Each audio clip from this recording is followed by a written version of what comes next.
Hey guys, welcome back to our channel Gautham Sri. இன்னைக்கு நம்ம video எதை பத்தி பார்க்க போறோம் அப்படின்னு சொல்லி கேட்டீங்க அப்படின்னு இன்னைக்கு மலை முருகன் கோயிலுக்கு போக போறோம். நம்ம வீட்டுல இருந்து பாத்தீங்கன்னா செஞ்சிமலை முருகன் கோயில் 25 கிலோமீட்டர். ஆனா நம்ம அந்த ரூட்ல போக போறதுல நமக்கு ஒர்க் இருக்கு. நம்ம ஒர்க்கை முடிச்சுட்டு சுத்தி போக போறோம்.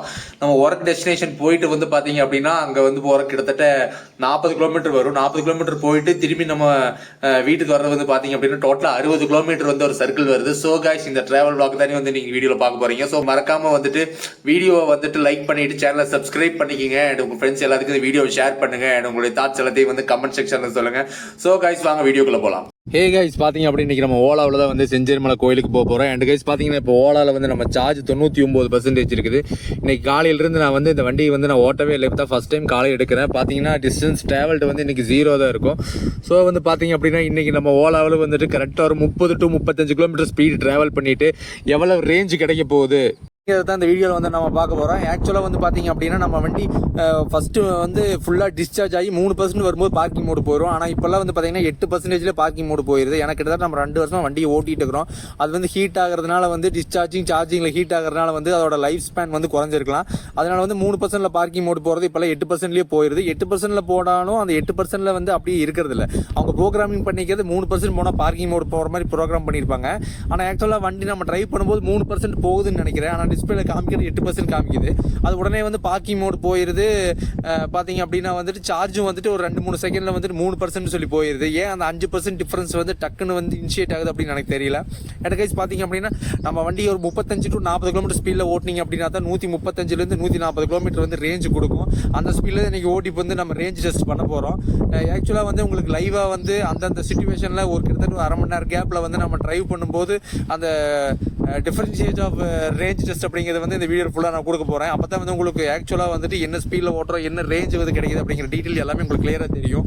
நம்ம வண்டி வாங்கும்போது பார்த்தீங்க அப்படின்னா ஐடிசி ரேஞ்ச் 181 கிலோமீட்டர்னு சொல்லி நம்ம வண்டி கொடுத்துருந்தாங்க. ஆக்சுவலாக ஐடிசி ரேஞ்சுனா என்ன, அது எந்த மாதிரியான சிச்சுவேஷனில் வந்து அவங்க ட்ரைவ் பண்ணி வந்துட்டு அந்த ஐடிசி ரேஞ்சை வந்து ரீச் பண்ணுறாங்க அப்படிங்கிறது நம்மளுக்கு என்ன ஒன்றுமே தெரியாது. இது அதை பற்றின ஒரு ஐடியா இருந்துச்சு அப்படின்னா ஐடிசி ரேஞ்சுனா என்ன, அதை எப்படி டெஸ்ட் பண்ணுறாங்க அப்படிங்கிறது வந்து கமெண்ட் செக்ஷனில் சொல்லுங்கள். இந்த ரேஞ்ச் டெஸ்ட் பார்த்தீங்கன்னா உங்களுக்கு அப்படியே ஃப்ளோவாக கொடுத்தா கரெக்டாக வராது. அதனால வந்து 10% பிரித்து ஒரு 10%க்கு வந்துட்டு நம்ம வண்டி எவ்வளோ கிலோமீட்டர் ஓடுது, அடுத்த 10% ட்ராப் ஆகும்போது எவ்வளோ கிலோமீட்டர் ஓடுது அப்படின்னு சொல்லி போட்டு ஒவ்வொரு ஸ்டேஜாக பிரித்து உங்களுக்கு நான் கொடுக்க போகிறேன். அப்போ வந்து உங்களுக்கு கிளியராக வந்துட்டு 100லிருந்து 90% வரும்போது எவ்வளோ கிலோமீட்டர் ஓடி இருக்குது, அந்த 90%லிருந்து 80% வரும்போது எவ்வளோ கிலோமீட்டர் ஓடிக்குது அப்படிங்கிறது எல்லாமே உங்களுக்கு கிளியராக தெரியும். ஸோ அந்த மாதிரி ஒவ்வொரு ஸ்டேஜாக வந்து பிரித்து உங்களுக்கு வந்து ரேஞ்ச் டெஸ்ட் நான் கொடுக்க போகிறேன். இந்த ரேஞ்ச் டெஸ்ட் வந்து இது நான் ஃபுல்லாகவே பண்ண போகிறேன். எப்படின்னு சொல்லி கேட்டிங்க அப்படின்னா 10% வந்து பார்க்கிங் மோடு வண்டி வர்ற வரைக்கும் வந்துட்டு நான் வந்து ரேஞ்ச் டெஸ்ட் பண்ண போகிறேன். எனக்கு கைஸ் பார்த்தீங்கன்னா தெரியும், நம்ம வண்டி வந்து இப்போ 90% இருக்குது. கரெக்டாக வந்துட்டு 100லேருந்து 10% காலியாக இருக்குது. 12.4 கிலோமீட்டர் வண்டி நம்ம வண்டி ஓடி இருக்குது கைஸ். ஏன்னா இதில் சில விஷயங்கள் பார்த்தீங்கன்னா நம்ம தெரிஞ்சுக்கணும். பேட்டரி எவ்வளோ ஹீட் ஆகுது அப்படிங்கிற விஷயத்தையெல்லாம் நம்ம வந்து கிளியராக வச்சுக்கிட்டோம் அப்படின்னா தான் வந்து நம்மளுக்கு ஒரு ஐடியா கிடைக்கும். எவ்வளோ கிலோமீட்டர் வந்து நம்மளுக்கு வந்து அந்த டெம்பரேச்சரை வச்சு வேரியேஷன் வருது அப்படிங்கிறத வந்து நம்ம பார்க்க முடியும். இதோட பார்த்தீங்கன்னா எஃபிஷியன்சி ஆவரேஜ் ஸ்பீடு வந்து பார்த்தீங்கன்னா 28 கிலோமீட்டர் ஆவரேஜ் ஸ்பீடில் நான் ட்ரைவ் பண்ணியிருக்கேன். டாப் ஸ்பீட் பார்த்தீங்கன்னா 39 போயிட்டேன். வண்டி வீட்டிலேருந்து எடுத்தோடனே பார்த்தீங்கன்னா மறந்துட்டு வந்துட்டு ஒரு த்ராட்டில் கொடுத்துட்டேன் கைஸ். அண்ட் இது நார்மல் 12.4 கிலோமீட்டர் போட்டுருக்கோம். நார்மல் மோடிலே ட்ரைவ் பண்ணியிருக்கிறோம். 12.4 கிலோமீட்டர் ஓடி இருக்குது. அண்ட் வெஹிக்கிள் ஸ்டேட்டஸ் பார்த்துக்கலாம். பேட்டரி வந்துட்டு பார்த்தீங்க அப்படின்னா எவ்வளோ ஹீட் ஆயிருக்குது. பேட்டரி பார்த்தீங்கன்னா 26% தான் ஹீட் ஆயிருக்குது. நம்ம ஸ்லோவாக ஓட்டுறதுனால பேட்டரி அதிகமாக ஹீட் ஆகலை. இதே வந்து நீங்கள் க்ரூஸ் பண்ணி 60-70 ஓட்டிருந்தீங்கன்னா பேட்டரி வந்து டெம்பரேச்சர் அதிகமாக இருக்கும். அண்ட் மோட்டர் பார்த்தீங்கன்னா 34.2% இருக்குது. நார்மலாகவே மோட்டர் வந்து டெம்பரேச்சர் வந்து அதிகமாகும். ஸோ கைஸ் பார்த்தீங்கன்னா அடுத்தது 80 கிலோமீட்டரில் வந்து நம்மளுக்கு எவ்வளோ ரேஞ்ச் வந்து கிடைக்குது, எவ்வளோ வந்து கிலோமீட்டர் டிரைவ் ஆயிருக்குது அப்படிங்கிறத வந்து நம்ம பார்க்கலாம்.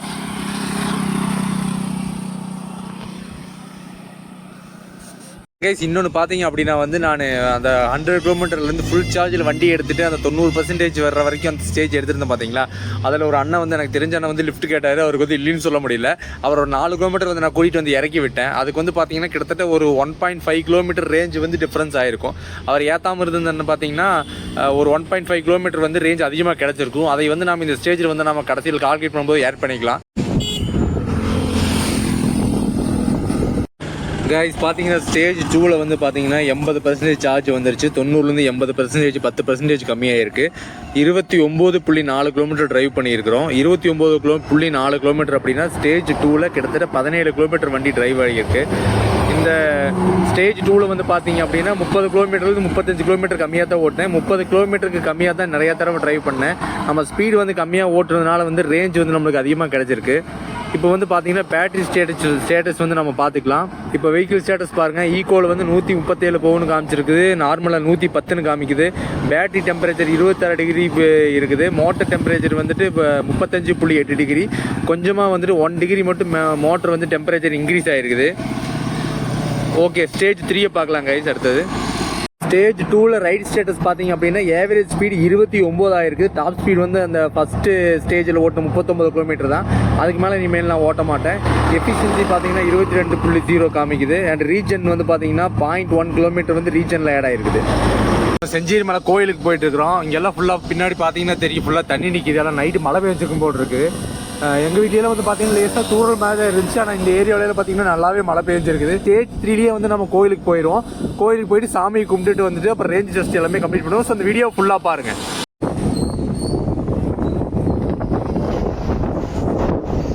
டெஸ்டினேஷனுக்கு வந்துட்டோம். பார்த்தீங்கன்னா பின்னாடி தான் வந்துட்டு கோயில் இருக்குது. என் கைஸ் பார்த்தீங்க அப்படின்னா இப்போ நான் வந்து இந்த இதோட க்ளோஸ் பண்ணிக்கிறேன். எவ்வளோ கிலோமீட்டர் ஓடி இருக்கு நம்ம ஓடி அப்படிங்கிறத வந்து இதோட க்ளோஸ் பண்ணிக்கிறேன். இதுக்கப்புறம் கோயிலுக்கு போயிட்டு வந்துட்டு வேறு மிச்சம் இருக்கிற ரேஞ்ச் டெஸ்ட் வந்து நம்ம கம்ப்ளீட் பண்ணலாம். 76% வந்து சார்ஜ் இருக்குது. கிட்டத்தட்ட வந்து பார்த்தீங்கன்னா 35.8 கிலோமீட்டர் ஓட்டிட்டோம்.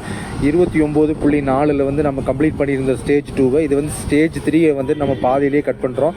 ஏன்னு கேட்டால் நம்ம டெஸ்டினேஷன் ரீச் பண்ணுறதுனால கோயிலுக்கு போயிட்டு வந்துட்டு நம்ம பேலன்ஸை கண்டினியூ பண்ண போகிறோம். 63,694 வந்துட்டு இருக்குது. இப்போ வந்து பார்த்தீங்கன்னா வெஹிக்கிளோட ஸ்டேட்டஸ் பார்த்துக்கலாம். பேட்டரி வந்து 26% வந்து ஹீட் ஆகிருக்குது. டெம்பரேச்சர் வந்து நார்மலாக தான் இருக்குது. மோட்டார் வந்து 36.7 டிகிரி செல்சியஸ் இருக்குது. ஈகோ நார்மல் ஸ்போர்ட்ஸ் எவ்வளோ போகும்னு கொடுத்துருக்காங்க. அது அக்யூரேட் வேல்யூ கிடையாது. அது வந்து உங்களுக்கு ஃப்ளெக்சிபிளாக இருக்கும். அண்ட் ரைடு ஸ்டேட்டஸ் பார்த்தீங்க அப்படின்னா வந்துட்டு 18.3 கிலோமீட்டர் வந்துட்டு நம்ம இந்த டிஸ்டன்ஸ் வந்து ட்ராவல் பண்ணியிருக்கிறோம். ஏவரேஜ் ஸ்பீடு வந்து பார்த்திங்கன்னா 29. டாப் ஸ்பீடு அதே 39 தான். எஃபிஷியன்சி 21.8. ரீஜன் வந்து பார்த்திங்கன்னா போன ஸ்டேஜோட இந்த ஸ்டேஜில் வந்து 0.2 வந்து அதிகமாக இருக்குது. கோயிலுக்கு வந்துட்டு பார்த்தீங்கன்னா எப்பவுமே வந்து பூ வாங்கிட்டு 2 கனி வாங்கிட்டு தான் வந்து நம்ம கோயிலுக்கு போவேன். அண்ட் வந்து பாட்டி பார்த்தீங்க அப்படின்னா விநாயகருக்கு வந்துட்டு தேங்காய் பழமெல்லாம் கொடுப்பாங்க. நம்ம வந்து தேங்காய் பழத்தை எல்லாம் வந்து விநாயகருக்கு வந்து ஈடு தேங்காய் போட்டு சாமியை கும்பிட்டுட்டு வந்து நம்ம மேலே போவோம். ஆனால் இன்றைக்கி வந்து பார்த்தீங்கன்னா நான் கேஷ் கொண்டு வர மாட்டேன். இருந்தாலும் பரவாயில்ல, அடுத்த வாரம் கொடுங்கன்னு சொல்லிட்டு வந்து பாட்டி வந்து நம்மளுக்கு வந்து பூ பழமெல்லாம் கொடுத்துட்டாங்க. எப்பவுமே வந்து நான் மேக்ஸிமம் நான் மறக்க மாட்டேன். ஆனால் வந்து இன்றைக்கி வந்து மறந்துட்டேன்.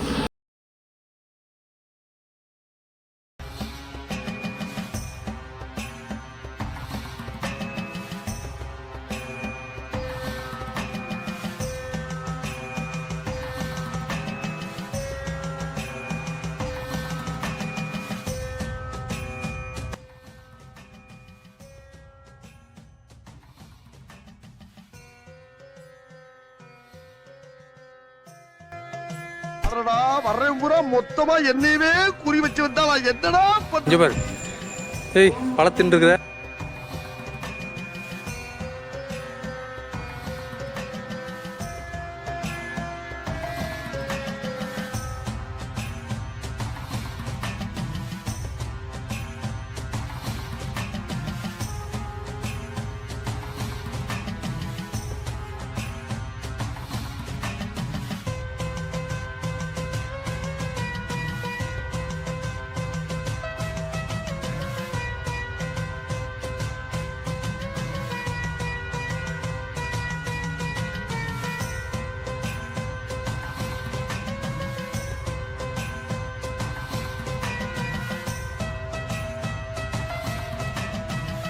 நம்ம சாமி கும்பிட்டு கீழே வந்தாச்சு. கீழே வந்துட்டு நம்மளுக்கு ஹெல்ப் பண்ணாங்கல்ல பாட்டி, அந்த பாட்டிக்கு வந்து பார்த்தீங்க அப்படின்னா பூவு பழம் திருநீரெல்லாம் கொடுத்துட்டு அவங்ககிட்ட பிளஸிங்ஸை வாங்கிட்டு நம்ம கிளம்பிட்டோம். ரேஞ்ச் டெஸ்ட்டை வந்து கன்டினியூ பண்ணுறதுக்கு 70%லேருந்து 80% வந்துட்டு எவ்வளோ கிலோமீட்டர் ஓடுது அப்படிங்கிறத பார்க்கலாம்.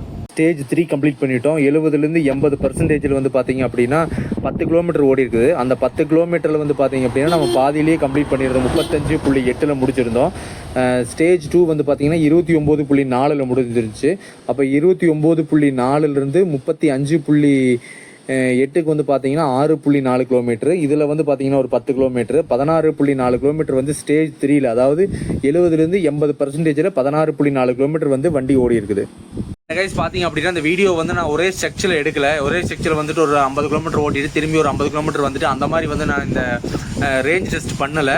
காலையில் ஒருத்தவங்க வந்து வண்டி எடுக்கிறாங்க அப்படின்னா அவங்க போய் ஒரு 4-5 இடத்துல அவங்க வேலையை முடிச்சுட்டு திரும்பி வரும்போது எவ்வளோ ரேஞ்ச் கிடைக்குது அப்படிங்கிற மாதிரி வந்து நம்ம வந்து இந்த ரேஞ்ச் டெஸ்ட்டை வந்து நம்ம பிளான் பண்ணணும் அப்படின்னா தான் ஆக்சுவலாக வந்துட்டு ஒரு டெய்லி ரொட்டீனுக்கு வந்துட்டு எவ்வளோ ரேஞ்ச் கிடைக்கும் அப்படிங்கிற ஆக்சுவல் ரிசல்ட்ஸ் வந்து நம்ம கொடுக்க முடியும். இப்போ நம்ம எங்கேயும் டூர் போகிறோம் அப்படின்னா வந்துட்டு ஒரு 60 கிலோமீட்டர் 70 கிலோமீட்டர் போவோம், திடீர்னு 100 கிலோமீட்டர் கூட போவோம்.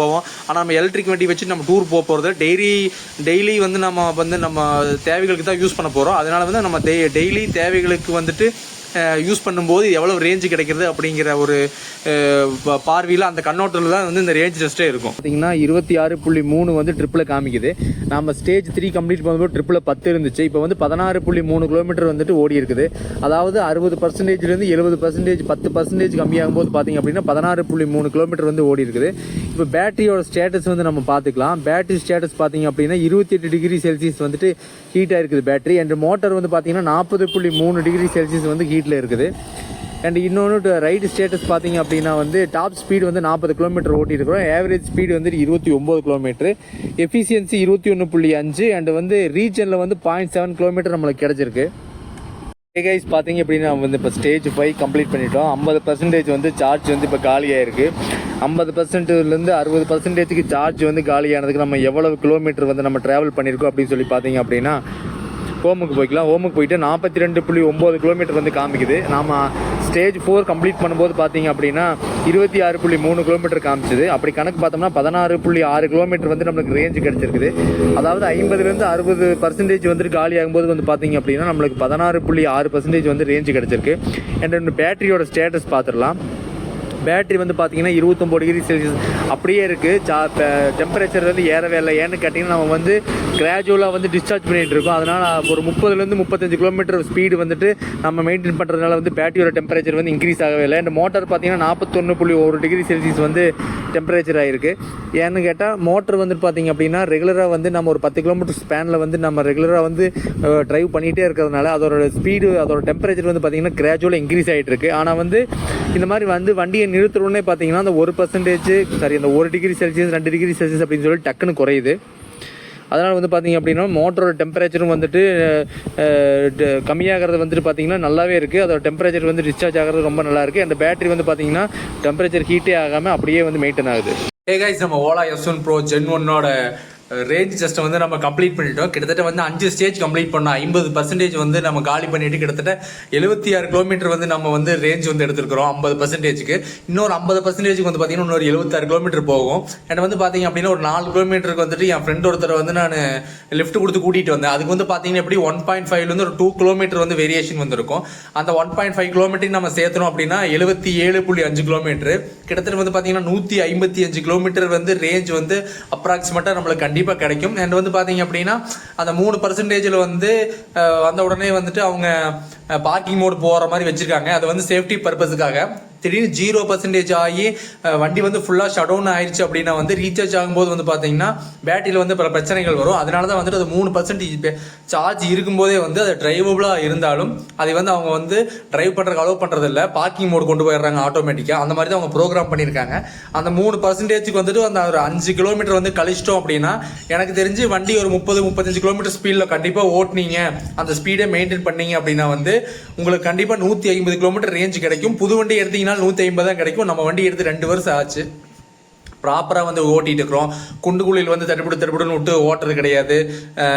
ரெண்டாவது வந்து பார்த்தீங்க அப்படின்னா ஃபாஸ்ட்டாக வந்து க்ரூஸ் பண்ணுறது கிடையாது. டக்குன்னு க்ரூஸ் பண்ணுறதோ இல்லை டக்குன்னு வந்துட்டு ரீஜன் பண்ணுறதோ அந்த மாதிரி எந்த விஷயத்தையும் நம்ம செய்யறது கிடையாது.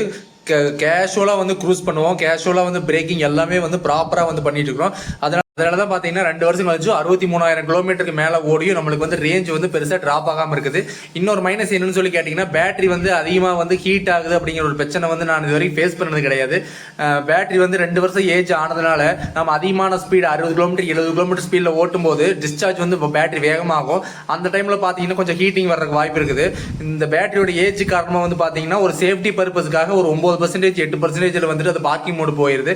அது ஒரு பெரிய இஷ்யூ கிடையாது. நீங்கள் ஒரு 30 to 35 கிலோமீட்டர் கிலோமீட்டர் ஓட்டினீங்க அப்படின்னா கரெக்டாக வந்துட்டு அந்த 3 கிலோமீட்டர் சாரி அந்த 3% தான் வந்து உங்களுக்கு பார்க்கிங் மோடு போகும். அது வந்து லாஸ்ட் டைம் வந்துட்டு ஒரு டைம் வந்து நான் ஒரு 7 கிலோமீட்டருக்கு அவே வீட்டிலேருந்து ஒரு 7 கிலோமீட்டர் அவேவாக இருந்தேன். அப்போ வந்து பார்த்தீங்கன்னா கரெக்டாக 10% தான் சார்ஜ் இருந்தது. அந்த டைமில் பார்த்தீங்கன்னா 25 கிலோமீட்டர் 20 கிலோமீட்டர் ஸ்பீடில் தான் வந்து நான் ட்ரைவ் பண்ணிட்டு வந்தேன். அப்போ வந்து பார்த்தீங்க அப்படின்னா கிட்டத்தட்ட 3% வரைக்கும் எனக்கு வீடே வந்து சேர்ந்துருச்சு. நடுவில் வந்து எந்த பிரேக் டவுனும் ஆகலை. ஸோ அதான் பார்த்தீங்க அப்படின்னா பேட்டரி வந்து எந்த அளவுக்கு வந்து நம்ம ஹீட் ஆகாமல் வந்து மெயின்டைன் பண்ணுறோமோ அந்த அளவுக்கு வந்து பேட்டரியோட லைஃபும் சரி ரேஞ்சும் சரி நம்மளுக்கு நல்லாவே கிடைக்கும். நீங்கள் பேட்டரி வந்து ஹீட் ஆகாமல் வச்சுக்கணும் அப்படின்னு சொல்லி கேட்டால் நீங்கள் வந்து டக்குன்னு க்ரூஸ் பண்ணுறதோ இல்லை தொடர்ந்து 60-70ன்னு சொல்லி ஓட்டுறதோ அது மாதிரி எதுவும் வச்சுக்கூடாது. 60-70 ஓட்டுங்க, எமர்ஜென்சிக்கு மட்டும் ஓட்டுங்க. இன்னொன்று வந்து பார்த்தீங்கன்னா ஒரு 35 to 40 வந்துட்டு நார்மலாக ஒரு கேஷுவலாக தொடர்ந்து க்ரூஸ் பண்ணிட்டு இருந்தீங்க அப்படின்னா வந்து பேட்டரி எந்த பிரச்சனையும் வராது. இந்த ஹீட்டிங் பிரச்சனை அப்படிங்கிறது வந்து பார்த்தீங்கன்னா இம்ப்ராப்பர் க்ரூசிங்னால தான் வந்து வருது. ஸோ அதனால் வந்து பார்த்து கேர்ஃபுல்லாக உங்களுக்கு வந்து ரெஸ்பான்சிபிலிட்டியோட வந்து நீங்கள் வண்டி டிரைவ் பண்ணீங்கன்னா சரி, மோட்டரும் சரி பேட்டரியும் சரி நல்ல லைஃப் கொடுக்கும். ஸோ கைஸ் அவ்வளோதான் இந்த வீடியோ உங்களுக்கு பிடிச்சிருக்குன்னு நினைக்கிறேன். ஓலா S1 Pro Gen 1 வச்சிருக்கிறவங்களுக்கும் வந்துட்டு இது யூஸ்ஃபுல்லாக இருந்திருக்கும். இனிமேல் வரப்போகிற Gen 2 Gen 3 வாங்க போகிறவங்களுக்கும் இந்த வீடியோ யூஸ்ஃபுல்லாக இருக்கும். ஏன்னா வந்துட்டு Gen 1ல எந்த மாதிரியான எக்ஸ்பீரியன்ஸ் நாங்கள் ஃபேஸ் பண்ணோம் அப்படிங்கிறத வந்து நீங்கள் தெரிஞ்சுக்கிட்டீங்க அப்படின்னா உங்களுக்கு ஃபர்தராக இருக்கிற ப்ராடக்ட்ஸ்க்கு போகிறக்கு உங்களுக்கு ஈஸியாக இருக்கும். ஸோ கைஸ் இந்த வீடியோ உங்களுக்கு பிடிச்சிருக்குன்னு நினைக்கிறேன். இந்த வீடியோ வந்து உங்களுக்கு ஒரு கைட்லைன்ஸ் வீடியோ தான். இது வந்து Gen 1 பற்றி சொல்கிறதுனால யாருக்கு எந்த யூஸும் கிடையாது. இருந்தாலும் Gen 2 Gen 3 பற்றி உங்களுக்கு ஒரு சின்ன ஐடியா கிடைக்கும். இந்த Gen 1 எப்படி இருக்குது, Gen 2 Gen 3 எப்படி இருக்கு அப்படிங்கிற ஒரு ஐடியாவை உங்களுக்கு இந்த வீடியோ ஜென்ரேட் பண்ணிருக்குன்னு நினைக்கிறேன். So guys, see you on another video. Bye bye.